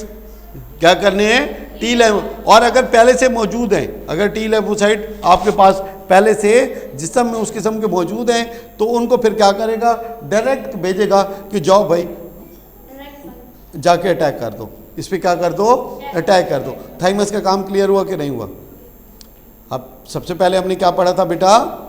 लाइम्फ नोड्स। क्या पढ़ा था बेटा? लाइम्फ नोड्स। तो ये मैंने आपको बताया, ये जिस्म के मुख्तलिफ हिस्सों में मौजूद होते हैं, और जो ही कोई इन्वेडर दाखिल होता है तो ये क्या करते हैं? उसके ख़िलाफ़ हमला शुरू कर देते हैं, बॉडी को वार्न करते हैं और उसको क्या कर देते हैं? उसके ऊपर अटैक कर देते हैं। ठीक है, ये क्या करते हैं? ये रिप्लिकेट करते हैं, अपने आप को पैदा करते जाते हैं मुख्तलिफ जगहों के ऊपर। ठीक है, और उनके ख़िलाफ़ फाइट करते हैं। और ये क्या चीज़ प्रोड्यूस करते हैं? लैम्फसाइट। लैम्फसाइट, ठीक है, कोई बात? अच्छा जी, लैम्फोसाइट्स प्रोड्यूस करने के बाद वो लैम्फोसाइट्स की मदद से क्या करते हैं? उसको अटैक कर देते हैं। थाइमस का फिर हमने आपको बता दिया कि थाइमस कहाँ पे मौजूद है? अपर चेस्ट में है, अंडर द ब्रेस्ट बोन मौजूद है। और थाइमस बेसिकली क्या काम करता है? टी लैम्फोसाइट्स को प्रोड्यूस करता है, जिसकी मदद से आपको क्या मिलती है? सेल मीडिएटेड इम्यूनिटी मिलती है। जो ही कोई इन्वेडर आता है तो बेसिकली इसका काम क्या होता है? थाइमस का उसको लर्न करना और उसको याद रखना। उसके बाद ताकि नेक्स्ट टाइम जो ही वो आता है तो टी लैम्फोसाइट्स को उसके मुकाबले के लिए क्या कर देगा? रवाना कर देगा, या मज़ीद टी लैम्फोसाइट्स क्या करेगा? प्रोड्यूस करेगा, ताकि अटैक के लिए अपने आप को काबिल बनाया जा सके। नेक्स्ट हमारे पास क्या है? Spleen. Spleen is purple coloured organ. अब देखते हैं स्प्लीन कहाँ पे मौजूद है हमारे पास जी। Let's see where is spleen. This is spleen. ये किस कलर का है जी? पर्पल कलर है। कौन सा कलर है? पर्पल कलर है। जब आप इस तस्वीर को जहन में, इमेजिनेशन में लेके आएंगे तो इंशाल्लाह आपको क्लियर हो जाएगा कि ये कहाँ पे मौजूद है, ये कहाँ पे मौजूद है। अच्छा जी, तो spleen is purple coloured organ found in the upper region of the left abdomen. तो जो लेफ्ट एब्डोमेन है उसके अपर रीजन में मौजूद है। जो आपका पेट है लेफ्ट एब्डोमेन में, किस साइड पे? Left abdomen. किधर है? ये इस साइड पे। ठीक है, जिस साइड पे हर्ट होता है उस पे नीचे करके लेफ्ट एब्डोमेन में अपर रीजन में मौजूद है। And protected by rib cage. और इसके ऊपर क्या होता है बेटा? रिब केज होता है, पसलियाँ होती हैं। क्या चीज़ होती है? पसलियाँ होती हैं। इसके अंदर वाइट ब्लड सेल स्टोर होते हैं that defend human body against the foreign invader. अब स्प्लीन हमने देख लिया, कहाँ पे मौजूद है? कहाँ पे मौजूद है जी? एब्डोमेन। कौन सा एब्डोमेन? लेफ्ट एब्डोमेन में। किस जगह के ऊपर? अपर एरिया में। ठीक है, उसके बाद हमने देख लिया इसका कलर कौन सा है जी? पर्पल कलर है, इसको कौन सी चीज़ प्रोटेक्ट कर रही है बेटा? Rib cage. अब ये इसके अंदर क्या चीज़ स्टोर होती है? स्प्लीन के अंदर स्टोर होते हैं वाइट ब्लड सेल्स स्टोर होते हैं जो कि फाइट करते हैं किसके अगेंस्ट? इन्वेडर के खिलाफ। इट फिल्टर द ब्लड, ये ब्लड को फिल्टर करती रहती है to destroy old and damaged red blood cells. Blood को मॉनिटर भी करती है, ब्लड को मॉनिटर भी करती है ताकि जो रेड ब्लड सेल्स हैं उनको चेक किया जा सके और जो रेड ब्लड सेल्स डैमेज हो चुके हैं उनको क्या किया जा सके? डिस्ट्रॉय किया जा सके ताकि नए रेड ब्लड सेल्स उनकी जगह ले सकें। स्प्लीन हो गया। नेक्स्ट है bone marrow. Next we have bone marrow. Bone marrow inside the bone. अब ये बोन मैरो क्या होता है बेटा? बोन के अंदर। कहाँ पे? हड्डी के अंदर ही। क्या प्रोड्यूस करती है? Billions of new blood cells every day. हर रोज billions of blood cells are produced by bone marrow inside the bones. Bone के अंदर ही, बोन के अंदर ही। And releases them in the blood stream, और उनको फिर शामिल करती रहती है किसके अंदर? ब्लड के अंदर। किसके अंदर? ब्लड के अंदर। Bone marrow has stem cells. Bone marrow के जो वो के अंदर क्या होते हैं? स्टेम सेल्स होते हैं which differentiate into specific cell types. जैसे रेड हो गया, वाइट हो गया, प्लेटलेट्स हो गए and many other types of immune cells. It strengthens the immune system in our body. तो ये इसका स्पेसिफिक काम है कि ये हमारी बॉडी को क्या करता है? इम्यून सिस्टम को क्या करता है बेटा? स्ट्रेंथन करता है। क्या करता है? स्ट्रेंथन करता है। तो बोन मैरो कहाँ होता है? बॉडी की हड्डी के अंदर। कितने पैदा करता है? Billion of new blood cells every day. ये इंपॉर्टेंट है। उसके बाद उनको क्या करता रहता है? फिर ब्लड स्ट्रीम के अंदर शामिल करता रहता है। इसके बेसिकली क्या होते हैं? स्टेम सेल्स होते हैं। क्या होते हैं? कौन से सेल होते हैं? स्टेम सेल्स होते हैं। और वो स्टेम सेल्स फिर किस में कन्वर्ट होते रहते हैं? Red blood cell, white blood cell, platelets, ठीक है। और फिर ये सारी चीज़ें क्या होती हैं? इम्यून सेल्स में कन्वर्ट हो जाती हैं। ये क्या करता है? स्ट्रेंथन करता है हमारे इम्यून सिस्टम को। उसके बाद टॉन्सिल्स। अब टॉन्सिल्स आपको बताया था कहाँ होते हैं? टॉन्सिल्स जी गले में होते हैं। कहाँ होते हैं? गले में होते हैं। ये एरिया है जी टॉन्सिल्स का। क्या है? नज़र आ रहे हैं आपको? ये दो रेड कलर के पॉइंट्स आपको जहाँ पे नज़र आ रहे हैं, tonsils and adenoids. Tonsils and adenoids. पहले टॉन्सिल्स को देख लेते हैं। Tonsils are a pair of soft tissues. Pair होता है, जोड़ा है। क्या है? जोड़ा है। दिखा दिया आपको वहाँ पे। क्या जी? पेयर है। Present inside the throat that fight against infection. इसका काम क्या होता है? इन्फेक्शन के खिलाफ फाइट करना। जब कभी गला ख़राब होता है तो टॉन्सिल्स क्या होते हैं? सूज जाते हैं, स्वेल हो जाते हैं। क्या हो जाते हैं? स्वेल हो जाते हैं, सूज जाते हैं। टॉन्सिल्स क्लियर हुआ नहीं हुआ? Next we have adenoids. Next we have adenoids. Adenoids are a patch of soft tissues located behind the nasal cavity. ये नेसल कैविटी के पीछे होते हैं। ये क्या है? पैच ऑफ सॉफ्ट टिश्यूज हैं और ये कहाँ मौजूद होते हैं बेटा? नेसल कैविटी की बैक साइड पे। कहाँ पे? ये दोनों इधर एक ही जगह पे इकट्ठे मौजूद हैं। ये किधर मौजूद हैं? नेसल कैविटी की बैक साइड पे मौजूद हैं। उसके बाद है like tonsils, they help to keep the body healthy, they trap harmful bacteria और वायरसेस वी ब्रीथ इन और स्वेलो। जब हम कोई चीज़ खाते हैं या सांस लेते हैं तो अगर कोई बैक्टीरिया आ जाता है, ये वायरस के साथ इसकी लड़ाई नहीं है, ये किसको देख रहा है? बैक्टीरिया को देख रहा है। कब? जब कोई चीज़ खाने की चीज़ों के साथ या हवा के साथ जाएगी तो ये क्या है? एडिनॉइड का क्या काम है? ये उसको ट्रैप कर लेगा, ये उसको क्या करेगा? पकड़ लेगा। They are important infection fighters in babies and young children. Babies और यंग चिल्ड्रन में इनकी ख़ास अहमियत है। बेबीज़ और यंग चिल्ड्रन में इन्फेक्शन के ख़िलाफ़ ये ख़ास काम सर अंजाम देते हैं। इनकी ख़ास इंपॉर्टेंस किस में है? बेबीज़ में और यंग चिल्ड्रन में। इसका नाम क्या है? एडिनॉइड्स। इसका नाम क्या है? एडिनॉइड्स। काम क्या है? बैक्टीरिया को ट्रैप करना। कौन से बैक्टीरिया? जो खुराक के साथ या हवा के साथ जिस्म में दाखिल होते हैं। Next we have appendix. Appendix is a pouch like organ. Pouch आपको पता है, आप सबके पास होता है। ये पाउच लाइक ऑर्गन है बिटवीन द स्मॉल इंटेस्टाइन और लार्ज इंटेस्टाइन। ये छोटी और बड़ी आंत के बीच में होती है। स्मॉल और ये इसकी जगह है जी अपेंडिक्स की, ठीक है।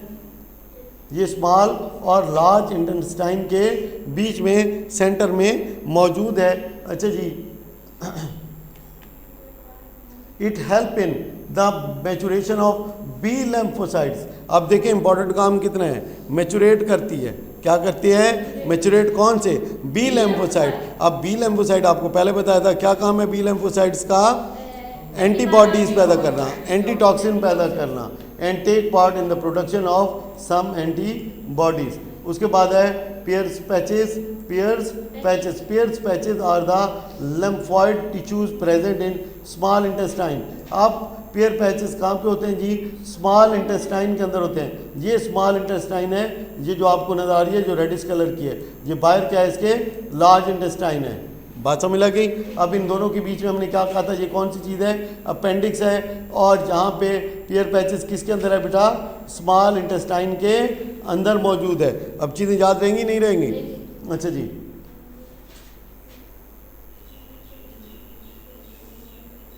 they form an important part of immune system for preventing the growth of pathogenic bacteria in the intestine। अब इंटेस्टाइन में मौजूद है तो पैथोजेनिक बैक्टीरिया की ग्रोथ को कहाँ पे फिर रोकेगी? उसी इंटेस्टाइन के अंदर ही तो रोकेगी। ठीक है, तो पैथोजेनिक बैक्टीरिया जो कि इंटेस्टाइन में डेवलप होते हैं उनको ये नहीं डेवलप होने देती। Next we have adaptive immunity developed over time. Adaptive immunity is not present at birth. ये बर्थ के मौके पर मौजूद नहीं होती। It develops when a person immune system finds and recognises some foreign invader. जब कोई बाहरी हमलावर जिस्म में दाखिल होता है तो जिस्म उसको क्या करता है? पहचान लेता है। उसके बाद उसके खिलाफ एंटीबॉडीज़ बनाता है। Development of adaptive immunity takes days और इवन वीक्स। दिन लगते हैं, बाज़ औक़ात हफ्ते भी लग जाते हैं। ये भी एक MCQs है। Adaptive immunity is more specific to the pathogens and has memory. जो अडेप्टिव इम्यूनिटी है ये पैथोजन को पहचान लेती है, उनके खिलाफ स्पेसिफिकली एक्ट करती है और मेमोरी भी है, उनको याद रखती है। It develops after the exposure to an antigen either from pathogen और सम वैक्सीन। अब जब कोई जिस्म में कोई पैथोजन दाखिल होता है तो उसके एंटीजन को ये याद रखती है, उसके एंटीजन को याद रखती है। अब वो जो पैथोजन आपके जिस्म में आया है वो एक्चुअल अटैक भी हो सकता है जब वैक्सीन की मदद से कमज़ोर जरासीम आपके जिस्म में दाखिल करके जिस्म को उस एंटीजन की पहचान करा दी जाती है। नेक्स्ट टाइम जो ही वो एंटीजन आपके जिस्म में दाखिल होगा तो जिस्म उसके खिलाफ भरपूर मुदाफ़ियत करेगा। नेक्स्ट है अवॉइडिंग इन्फेक्शन। इन्फेक्शन से हम कैसे अवॉइड कर सकते हैं? वही आपको मैंने बताया था, क्लीन रखें, हर चीज़ को क्लीन रखें, चाहे अपनी बॉडीज़ हैं चाहे आपकी इन्वायरमेंट है। उसके बाद है डर्टी हैंड, गंदे हाथों से जिस्म के अंदर जाने का सबसे बड़ा ज़रिया है।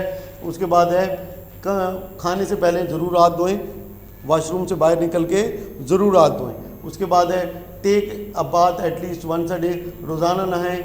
उसके बाद हेल्दी और फ्रेश फूड खाएं, हेल्दी और फ्रेश फूड खाएं जिसमें जर्म्स ना हो, गंदी खुराक इस्तेमाल ना करें। जो मतलब है कि स्पेशली आप देखते हैं ओपनली बेच रहे होते हैं लोग, ओपनली तैयार कर रहे होते हैं, सारा डस्ट डर्ट हर चीज़ उसके अंदर जा रही होती है, उधर ही तैयार करते हैं, उधर ही खाते हैं मज़े से, और फिर बाद में पेट में दर्द शुरू हो जाता है क्योंकि उसने अपना इम्पैक्ट तो दिखाना है जब अंदर जाएगी तो।